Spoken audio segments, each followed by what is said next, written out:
I just, oh my God, again, I mean, I've seen it several times now, but it's so dreamy, it's so transporting, it's so beautiful, it's got such great values, and then it has the weirdest surprises. I mean, for someone who's not from Japan, and seeing those weird spirit characters, and I remember the first time I saw it thinking like, what the hell is that?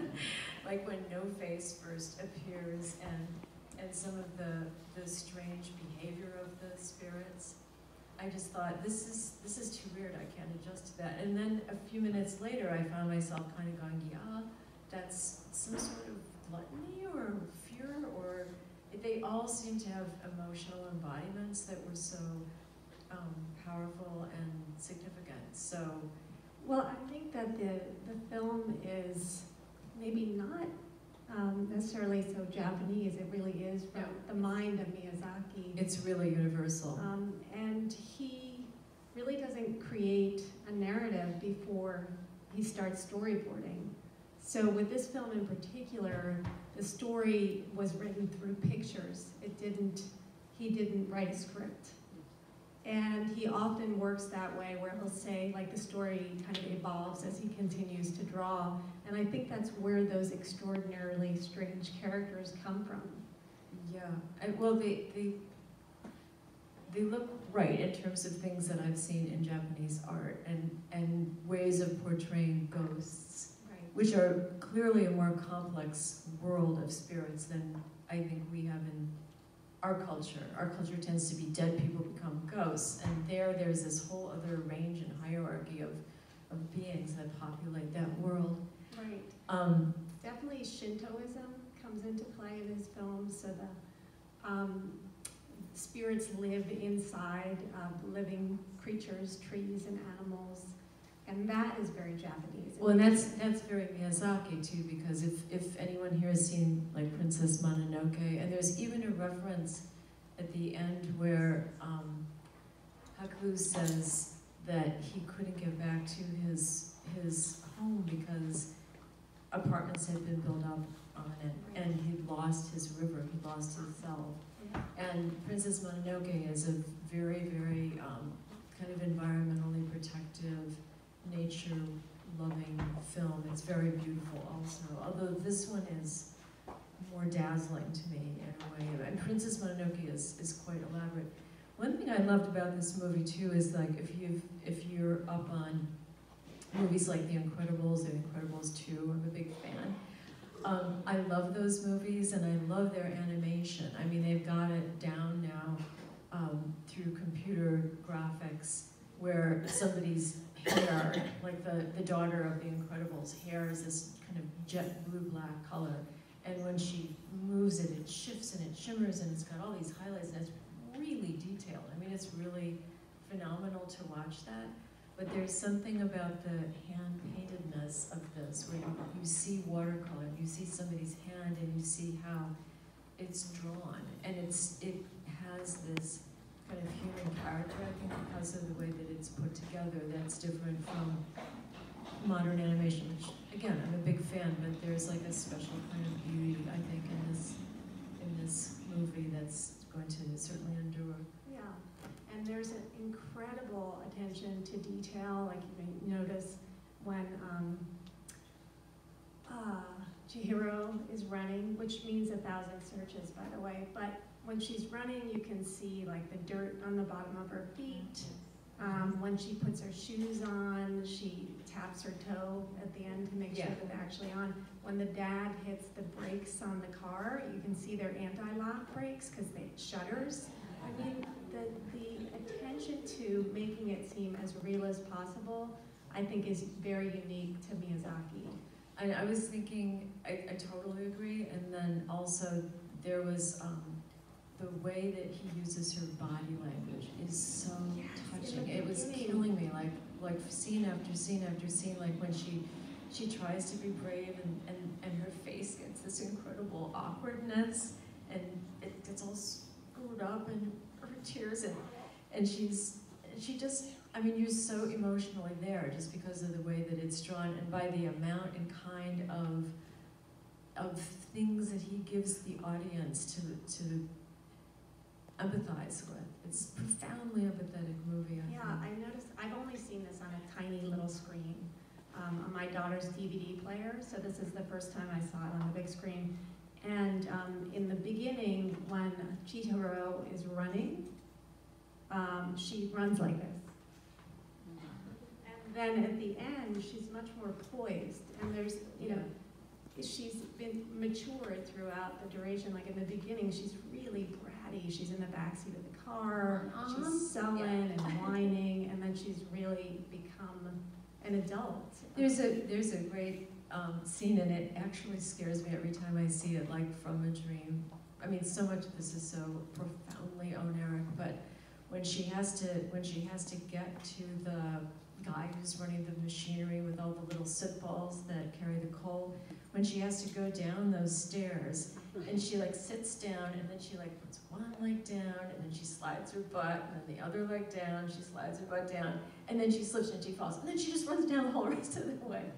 It's like she's being coaxed by fate and maturation, you know, sudden maturation, to rise to occasion after occasion after occasion. It really is a classic Joseph Campbell, Hero with a Thousand Faces kind of tale. And she keeps enduring it, and she endures it, but she endures it from a really young hero's standpoint. And I think that that's so touching. Yeah, well, Miyazaki made this film because he felt there was a kind of deficit or a kind of one-dimensional quality to films that were made specifically for girls around 10 years old. Yeah, so it was in kind of reaction to The Little Mermaid and all of these animated films that had a love interest, and the female protagonist is saved by a man or a boy.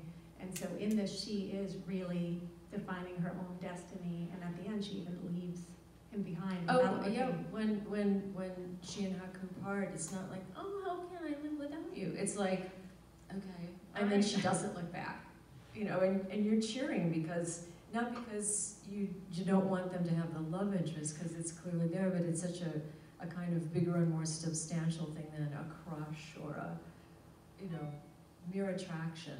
And they've gone through so much together, but kind of on separate journeys. And she really does save him. She really does go and save him. She figures it out.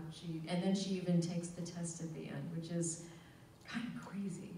And that's really, I think, inspiring when she just faces off the bad witch. And that, of course, is like, harkens to all of our fairy tales too, so that must be a universal as well. There's a lot of vomit in this film. Oh my God, I know. On the little screen is not as evident, but it's just too, I mean, I was starting to feel sick after a while. There's vomit and there's gross smells. You know, like when the stink. I thought I smelled something in this room. No, I'm not kidding. Which one? Did anyone else smell something? No. You're just very synesthetic, I think. So just, April, because you chose this film, and we didn't have a conversation, an in-depth conversation beforehand, I kept thinking, did April choose this as a visual artist because of its visual aesthetic, or was it the narrative because you're also a feminist, or was it the environmental activism message behind it, or? It really all of the above. This movie satisfies me on so many levels, and it also remains a bit of a puzzle, which is always my favorite ingredient in a great work of art, is that it makes me wonder, and then I keep wondering about it. Like, I don't really want to get to some final conclusion about it and what it means and what it should mean for other people. It's such a strange movie, and it takes so many risks, and it keeps pushing itself in so many different directions that you simply can't settle on it and say, well, it's just about this or it's just about that. It's resolutely complex and disquieting and visceral. I like the fact so much that it makes you so uncomfortable at so many moments. And are there, like, Erica, I'm sorry, I don't know your name, sitting next to you. I'm sorry. Yeah, we have that. Did you find it like kind of scary, or if you've seen it before the first time? Because there was a little caveat that I read about, you know, like it's too scary for some kids, and maybe you should take your kids, but then be sure to speak to them afterwards, so it doesn't seem too.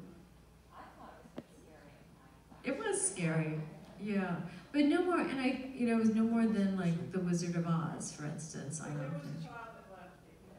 Oh really? Yeah. It was like too much. But very young. 4-year-old. Yeah.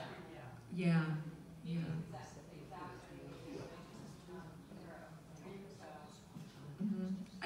I tried to do a little warning in the newsletter saying, you know, like, it's fine for all but our littlest patrons of the cinema, so anyway. There is so much more to read into this. Like, I watched a lot of fan videos, and there's all manner of interpretations that, you know, that Miyazaki is also critiquing capitalism and gluttony and Yeah. excessive consumption, and also that he didn't go to the academies to receive, when the film was nominated, he didn't go to receive the award because he revealed that he was protesting the invasion of Iraq. So there's a lot more to the message of his films than maybe first hits you, and that's the beauty of it, is you keep going back and seeing so much more of it. Well, in Princess Mononoke, if you see that is a really angry film. I mean, he's angry.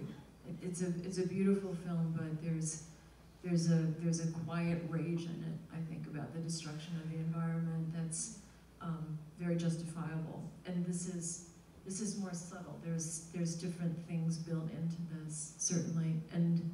But this is the one that kind of stays with me the strongest of those that I've seen. I mean, nobody likes to tour. There's a whole range of his films. If you found this compelling, they're all worth seeing for different reasons. So since you asked a question of the audience, I'm going to ask a question of Hudson. He just said, oh my God. So Hudson, if you're a Miyazaki super fan, what is your favorite film from Studio Ghibli? He's over here. Well, the first...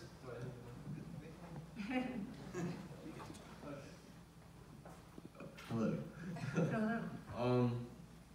Well, the first one I saw was Spirited Away, and I was like really little. I was at my godfather's house actually, and they came out. I was like 4, and they came out and they're like, should he be watching this? Because they saw like all the like scary like creatures and stuff. I'm like, no, I like it.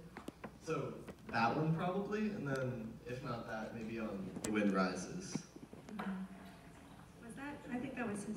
Was that his last one? Yeah, I can see that one.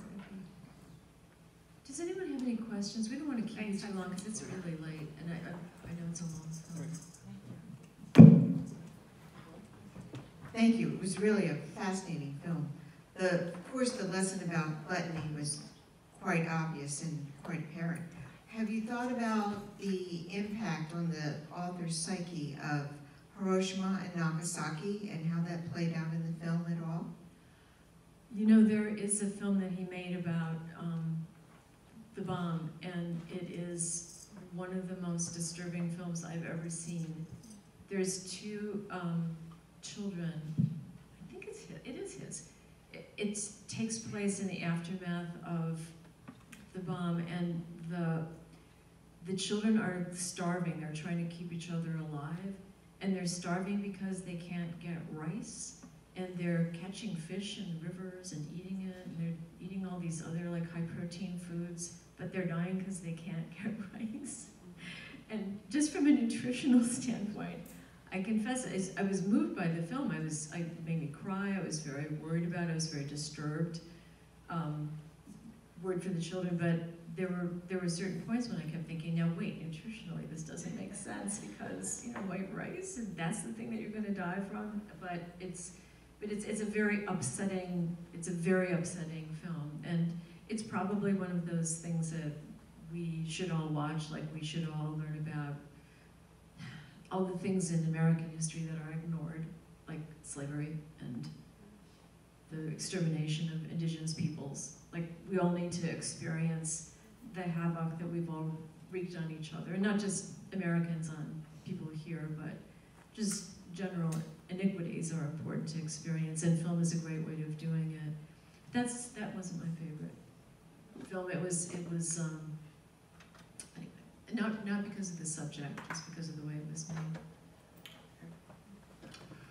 Could you comment on, or at least come up with a theory on the symbolism or the role of work, a job, and the work contract? Because that's a consistent theme throughout the whole film. I thought that it had everything to do with, I thought that work in this instance was like a task, and a task was like a challenge that a hero performs, but to have given little Chihiro, who obviously is, as you said, as Andrea said, it's kind of spoiled at the beginning, to have her focus on applying herself to something that's bigger than herself, that's also a kind of work, and that was a kind of psychological work that she had to do. So I thought that there were various kinds of work that everybody had to do in the film. I mean, Haku also was working at something. So there's all sorts of motifs about work. And it seemed more about self-realization than an actual job per se, although in her case, it was a maturing factor that enabled her to complete her tasks. That's my, Yeah, that's I my think that's a theory. I great just made up. question. I mean, I assumed that all of the workers were like Haku and like Chihiro and had a previous life that they had forgotten over time because they couldn't remember their name or their identities, and that the working was part of their erasure of their identity. But that was just my take on it. But I think also, like, there's a lot about liminal spaces, like people forgetting who they are and forgetting where they came from, and also the space that they're inhabiting on that island is a space of the dead. So that's another liminal space that she's inhabiting temporarily. Like a purgatory or something. But the idea that people survive trauma by working through it, rather than in a sense indulging in it or giving up or whatever. I mean, maybe that's part of it. Yeah, the workers were also very greedy. None of them were very nice. That was another element that I, wondered if it was associated with this, critique of capitalism, because they all wanted the gold. She was the only one that didn't want the gold or the tokens or the food or anything that was given. She kind of reluctantly accepted these rewards. Well, it's kind of funny that they weren't, I mean, at least at the beginning, you get the sense that they're people or beings from other realms, and they kept saying that they weren't human. Oh, I smell a human, et cetera, et cetera. So were they human and then had descended into something else? And of course, greed seems like such a fundamental human behavior that's kind of an odd switcheroo. Anybody else? Comment? Question? Here? Just two comments about the detail in the film. There's a film with David Hockney by Philip Haas, I think his name is, called Day on the Grand Canal with the Emperor of China. And it's just Hockney looking at this ancient Chinese scroll that has no perspective. And at one point he compares it with a more recent scroll. And Hockney is so enamored of the fact that because of the fact that there's no perspective, you have all of these different views of shops and of side streets. And he's delighted to see that the artist has made all of the characters non-generic. The monks, none of them are the same. And none of the beggars are the same, and the people in the shops, and you can see through the windows. I have a feeling that if Hockney were comparing animation, he would have singled this out, precisely because of the fact that the detail is not necessary. When she's sitting and having her tea, and then it goes into a close-up, there's about a fifth of a teacup that's visible, but you still see the shadow from the lighting in that just sliver of tea. And that wasn't necessary for the story. It was just necessary for his eye to give you that much of a feast, and just in case you happened to notice it. And it reminded me of a story of Kurosawa's set dressers. There was a banquet scene, and no one was to eat in the scene or drink, but his crew was making tea, putting it into all of the cups, and then emptying it out and cleaning the cups. And a new assistant said, "Didn't they read the script? Don't they know that there won't be tea in the scene?" And Kurosawa said, "No, no, no, no. They wanted those cups to have had tea in it." Who would notice that? Who would notice the difference between a cup with tea that ever had tea in it and that was just bought and put on the table? But he said, "I need my people to have that level of obsession about detail." And I'll bet you that's what went on in the animation, that he needed people who would look for that kind of detail. Doesn't matter if 1 out of a million noticed it. You can just see that in every frame of the film. Yeah, and that there's not like I was saying, in modern animation now, and it is very thrilling to see it all the extreme detail that happens in every single scene, so that, you know, the shiny hair and the way that it swings, and it seems like you're seeing each hair is repeated through every shot. But this has a hierarchy, which I think is refreshing actually to see, so that when you're seeing like that unbelievably amazing train ride that they take, where they're traveling over water. First she's kind of walking on water, and then they get into this like ephemeral sort of world where earth and sky are one, and then it turns into night. And then they're the wonderful details, like when they're on the train and the little mouse rat baby and the buzzy bird, the fly bird, whatever it is, when they're like happy and hopping on the window. I mean, he didn't have to do all those things. There's little treats for the audience, for the viewer, I think, through this whole movie. But when he's showing Haku, for instance, breaking up from his dragon self, and he turns into scales, and they're so shimmery and they're so abundant. It's so different from a scene just, you know, a few minutes really before, where there's this like vast expanse of sky. So you get a lot of hierarchical difference when you don't have the superabundance of detail in each frame. And I like that very much in this movie. I like seeing the older animation in that sense. And yet this is so much more sophisticated than, you know, say 60s animation, for instance, where everything got very flat and kind of cheapened in cartoons. But I love the giant baby. yeah, I know. It's like the id or something. It's just this. The giant baby was scary like No Face. Trump. In a way. They were both kind of scary. Well, you know, Miyazaki is such a living treasure, and I went to Japan a couple of years ago with the Japan Foundation, and arriving at the airport, they were playing, this is as, you know, you're entering through customs, they were playing the theme from Howl's Moving Castle, and I was thinking, imagine if they played like Spielberg music, you know, when you're arriving at JFK or something.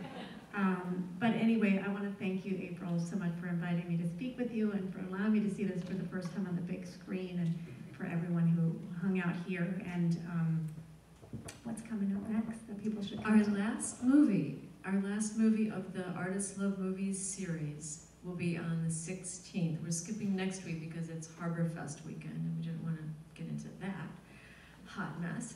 So the 16th, we're showing at this auditorium Susan Lacey's great documentary of Leonard Bernstein, which is Leonard Bernstein Reaching for the Note. And we're very lucky to have Jamie Bernstein, his daughter, who recently wrote the book Famous Father Girl. And it's been receiving incredible accolades, and it's about her relationship to Bernstein. She's going to be here. She'll be talking to Susan after the film. And there's also going to be a reception, which is a fundraiser for us. If you'd like to attend at Susan's house, and Jamie will be there, and there will be copies of her books, autographed, etc. It'll be a very nice cocktail reception. And I hope you'll all be able to attend. And that screening starts at 4. She wanted to do it earlier because that's also kind of a longish movie. But a great one. I've seen it before and it's just wonderful. It's very intimate, it's very warm, and there's a lot of musical revelations that occur. So, anyway, thank you so much for coming.